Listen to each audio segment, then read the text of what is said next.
அதிகாரம் 22. எருசலேமின் குடிகள் அவன் இளைய குமாரனாகிய அகசியாவை அவன் ஸ்தானத்தில் ராஜாவாக்கினார்கள். அரபியரோடே கூட வந்து பாளையம் இறங்கின தண்டில் இருந்தவர்கள் மூத்த குமாரரையெல்லாம் கொன்று போட்டார்கள்.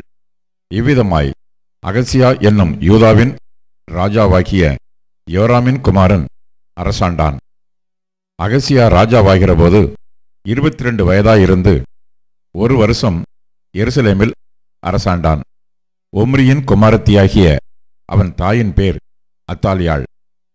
அவனும் ஆகாப் குடும்பத்தாரின் வழிகளில் நடந்தான். துன்மார்க்கமாய் நடக்க அவனுடைய தாய் அவனுக்கு ஆலோசனைக்காரியாய் இருந்தாள்.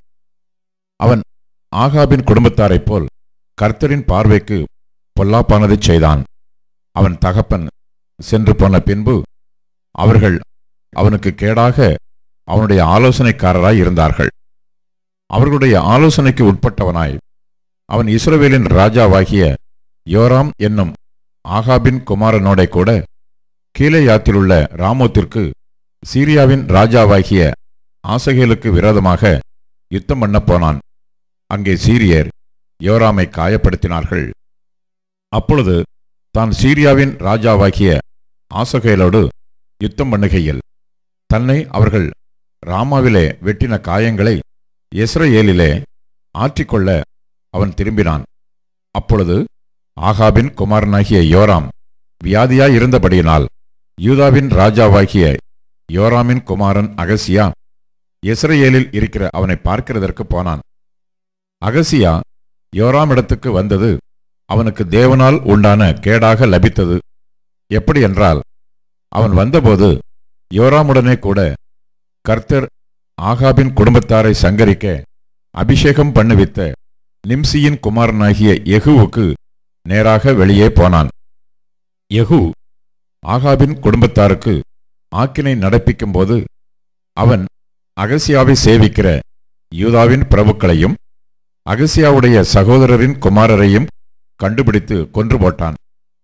பின்பு அவன் அகசியாவை தேடினான். சமாரியாவில் ஒளித்துக் கொண்டிருந்த அவனை அவர்கள் பிடித்து யெகூவினிடத்தில் கொண்டு வந்து அவனை கொன்று போட்டு, இவன் தன் முழு இருதயத்தோடும் கர்த்தரை தேடின யோசபாத்தின் குமாரன் என்று சொல்லி அவனை அடக்கம் பண்ணினார்கள். அப்படியே அரசாளுகிறதற்கு பலன் கொள்ளத்தக்க ஒருவரும் அகசியாவின் குடும்பத்திற்கு இல்லாமற் போயிற்று.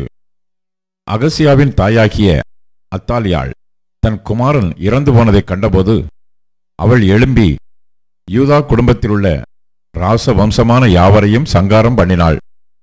ராஜாவின் குமாரத்தியாகிய யோசேபியாத் கொன்று போடப்படுகிற ராஜகுமாரருக்குள் இருக்கிற அகசியாவின் ஆண் பிள்ளையாகிய யோவாசை களவாய் எடுத்துக்கொண்டு அவனையும் அவன் தாதியையும் சயன வீட்டிலே வைத்தாள்.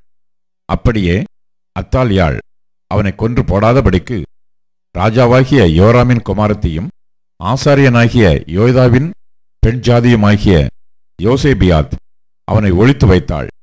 அவள் அகசியாவின் சகோதரியாயிருந்தாள். இவர்களோடு அவன் 6 வருஷமாய் கர்த்தருடைய ஆலயத்திலே ஒழித்து வைக்கப்பட்டிருந்தான். அத்தாலியாள் தேசத்தின் மேல் ராஜ்யபாரம் பண்ணினாள்.